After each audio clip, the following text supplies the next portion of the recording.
दो पॉइंट हैं। अगर आप हाउसिंग की ग्रोथ की बात करेंगे तो ज़रूर दिखेगी, लेकिन आप प्राइस के ग्रोथ की बात करेंगे तो शायद वो ना दिखे ओके। उस कंपैरिजन में। और उसका रीज़न ये होता है क्योंकि जो जितनी छोटी सिटीज़ होती हैं वहाँ अर्बन स्प्रॉल जो है वो बहुत ज़्यादा एक्सटेंडेड नहीं होता। और तो जो प्राइस जो होता है उसके अंदर जो आपका ग्रोथ होती है वो भी मॉडरेट रहती है। और यही कारण है कि जितनी भी छोटी सिटीज़ हैं वहाँ सिटी सेंटर को छोड़ दीजिए, बाकी सारी जगह पे जो क्योंकि इतनी लैंड अवेलेबिलिटी होती है वहाँ पे उस लेवल की ग्रोथ नहीं दिखती है। तो ये क्वेश्चन है कि ऐसा भी नहीं है कि हर शहर के अंदर जो है आपको बहुत ग्रोथ मिलेगी और हर शहर के अंदर आपको और कुछ शहर हैं जहाँ पे कोई ग्रोथ नहीं मिलेगी। हर शहर के अंदर कुछ ऐसे वेक्टर्स ऑफ लोकेशन होंगी जो आपको हाई ग्रोथ दे सकती हैं, लेकिन आपको केयरफुल होकर के रहना पड़ेगा। टायर 2 सिटीज़ की का समय है, बीच में ग्रोथ हो रही थी। पहले अगर हम 60 सिटीज़ अगर कवर करते थे तो टायर 1 सिटीज़ जो टॉप 8 सिटीज़ हैं उनका कंट्रीब्यूशन टोटल सेल्स का 20-21% होता था, जो बढ़ के 29% हो गया। तो ये नहीं था कि टोटल वॉल्यूम भी बढ़ा और साथ में उनका कंपोजिशन भी बढ़ा। ड्यूरिंग कोविड टाइम वो कम हुआ था, लेकिन अब हमें वापस से उसमें ग्रोथ होती हुई दिखाई दे रही है। और जिस तरीके की इंसेंटिव अगर गवर्नमेंट वापस से, जैसे CLSS स्कीम जिसका विड्रॉल हो गया था 2021 के बाद में, अगर उसका री इनिशिएशंस हो जाता है जो गवर्नमेंट ने प्रपोज किया है, तो उसके बाद आपको और ज़्यादा ग्रोथ होती हुई दिखाई देगी। लेकिन ये ज़रूरी है कि आप कहाँ ख़रीदें। तो उसके एलिमेंट ये है कि आपकी प्रॉपर डेंसिटी है, हैबिटेबल लोकेशन है, रेंटल यील्ड अच्छी है, तो आपकी प्राइस की ग्रोथ की प्रॉस्पेक्ट्स अच्छे हैं, चाहे वो छोटी सिटी हो चाहे बड़ी सिटी हो। जी। और आप लैंड में ख़रीदें तो लैंड जितनी हैबिटेबल है उतनी ज़्यादा ग्रोथ के प्रॉस्पेक्ट्स अच्छे हैं। अगर आप बहुत फार अवे लोकेशन पे हैं जहाँ इकोनॉमिक इंट्रैक्शन और डेमोग्राफिक इंट्रैक्शन बहुत कम है, वहाँ पे स्पेकुलेटिव इंक्रीज हो जाती है, लेकिन फंडामेंटली जो है ना उसके अंदर कोई डायनामिक्स होती नहीं है। तो ये केयरफुल होकर के रहना पड़ेगा। तो अरविंद सर, क्या अभी भी टियर 1 सिटीज, बड़े मेट्रो ज़्यादा सेफर बेट होंगे इन्वेस्टमेंट के लिए बनिस्बत की टियर 2 की तरफ देखा जाए? अभी उन्हें शायद थोड़ा सा परिपक्व होने में या एक अपने उफान पे आने में थोड़ा और वक्त है। जी, दो अलग-अलग बातें हैं इसलिए 1 मिनट में कहना चाहूँगा।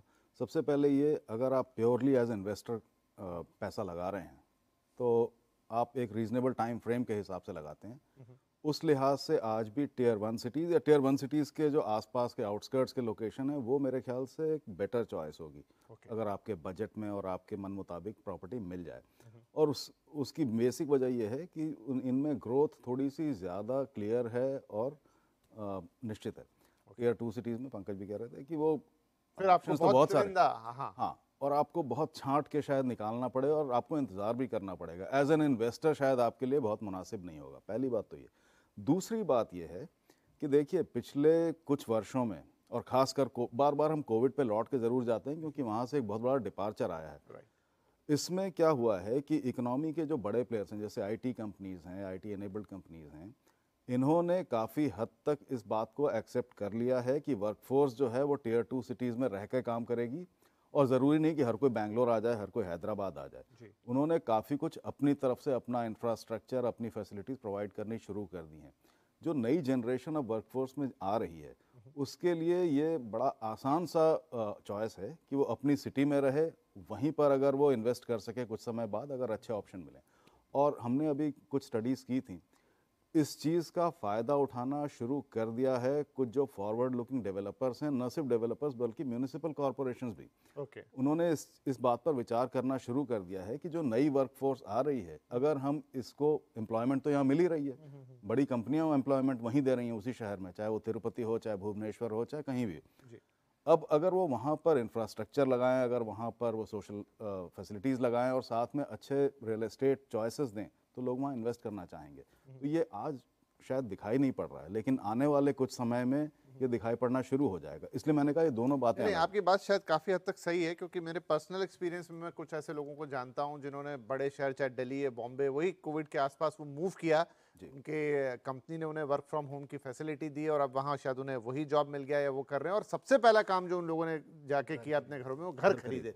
तो इन्वेस्ट तो उन्होंने कर दिया। तो ऐसे उदाहरण और भी हो सकते हैं, ये बढ़ता हुआ नजर आ सकता है। अब क्विकली दो सवाल आप लोगों से। एक तो पंकज जी, हमारे पास बहुत सारी क्वेरीज आती हैं कि निवेश तो करना है, लेकिन दुकान, मकान या फिर प्लॉट, देखिए अलग अलग पॉइंट ऑफ व्यू हैं। अगर आप कोई लोकेशन है जिस पे क्रिटिकल मास आने लगा है तो वहाँ पे शॉप में आपको ज़्यादा ग्रोथ दिखाई देती है, क्योंकि जब तक हैबिटेशन नहीं आता है शॉप खुलने की प्रोबेबिलिटी कम होती है, तो शॉप के प्राइसेस सबड्यूड होते हैं, हालांकि वो रेजिडेंशियल से ज़्यादा होते हैं। लेकिन जैसे ही डेंसिटी आती है और हैबिटेशन आता है तो शॉप के प्राइसेस जो है बहुत ज़्यादा। तो अगर आप जहाँ पे हैबिटेशन लिमिटेड है, अगर कुछ लोग आए हैं रहने के लिए, तो आपको 5-6 हज़ार रुपये का भाव अगर चल रहा है, और जैसे ही हैबिटेशन आया और अच्छी डेंसिटी बन गई तो आपके वो भाव 15 से 20 हज़ार रुपये तक होते हैं। तो शॉप जो है अगर हैबिटेबल लोकेशन है और लाइकली टू बी हैबिटेबल है तो वो बढ़िया है। लैंड में सबसे ज़्यादा है, लेकिन लैंड को आपका चुनाव बहुत ज़्यादा अच्छी तरीके से करना पड़ेगा। अगर हैबिटेबल लोकेशन है तो लैंड ज़्यादातर मिलती नहीं है आसानी से। ज़्यादातर लैंड जो है आपको बहुत ही फार अवे लोकेशन पे होती है, वहाँ पे स्पेकुलेटिव इंक्रीज़ बहुत ज़्यादा होती है। या फिर आप लैंड उस जगह पे ख़रीदिए जहाँ पे इंफ्रास्ट्रक्चर कनेक्टिविटी के प्रोस्पेक्ट्स अच्छे आ रहे हैं, कोई इकोनॉमिक हब बनने वाला हो। तो अगर आप उसके सराउंडिंग में ख़रीदेंगे तो आपके ग्रोथ के प्रोस्पेक्ट्स आते हैं।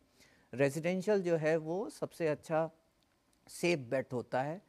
अगर आप हैबिटेबल लोकेशंस पे रखते हैं तो उसमें आपके रेंटल पे जाने के भी प्रोस्पेक्ट्स रहते हैं और प्राइस का एप्रिसिएशन होता है। तो ये एक तरीके से सेफ़र बेट है और आप इसमें भी निगोशिएट कर सकते हैं। चलिए, तो अच्छे से आपने समराइज कर दिया कि किस परिस्थिति में आप किस चीज़ को देंगे। एट लास्ट अरविंद सर, दूसरे जो भी एसेट क्लास है, चाहे शेयर मार्केट हो गया, सोना हो गया, और उसके मुकाबले रियल एस्टेट, आप क्या प्रेफर करेंगे?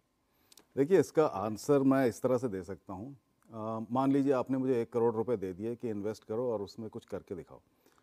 अगर आपने ये कंडीशन लगाई है कि ये ले जाओ, 3 महीने बाद इस 1 करोड़ को 1.5 करोड़ बना के ले आओ, लेकिन अगर ये 50 लाख भी हो जाए तो मैं एक्सेप्ट कर लूँगा, तो शायद मैं उसे लगा दूँगा इक्विटी मार्केट्स में आज की तारीख में। अगर कंडीशन ये है कि आप इसको 3 साल में बढ़िया 9-10% की रिटर्न बना के वापस ले आएँ, तो मैं किसी रिटेल एसेट में लगा दूंगा, रिटेल रियल एस्टेट में लगा दूंगा, और उम्मीद करूंगा कि 9-10% की रिटर्न, कमर्शियल रिटर्न मुझे मिल जाए प्री टैक्स।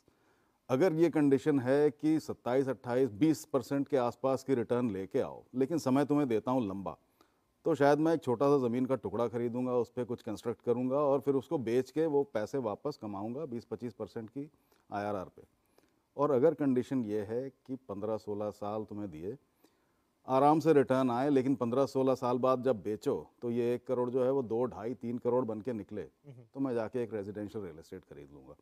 तो ये हमारा पर्पस क्या है उस इन्वेस्टमेंट में, हमारी उससे रिटर्न की उम्मीद क्या है, उस हिसाब से हम तय कर सकते हैं। मेरा ख्याल है दर्शकों में भी हर किसी के पास अलग अलग। बहुत अच्छा जवाब, और इसमें कई और सवालों के भी जवाब आपने दे दिए।